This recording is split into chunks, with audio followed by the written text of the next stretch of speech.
Доброго времени суток, уважаемые зрители!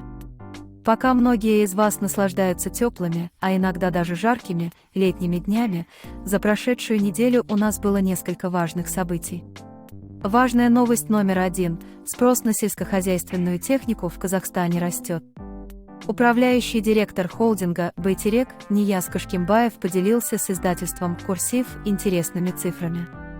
За прошлый год спрос на сельхозтехнику вырос на 22% по сравнению с предыдущим годом. А если сравнивать с 2018, то объем увеличился почти в 3 раза. Полное интервью доступно на нашем сайте, так что заглядывайте туда для всех деталей. Самое интересное событие для меня на прошлой неделе – это выставка «Жана Дала 2023». Это масштабное событие, которое собрало под своим крылом более 150 профессиональных компаний из 19 стран мира. Здесь можно было увидеть самые инновационные сельскохозяйственные технологии, демонстрационные посевы, животноводческие и молочные фермы, а также новейшие разработки ветеринарной медицины. Лично я была в полном восторге от масштабов и разнообразия представленных проектов.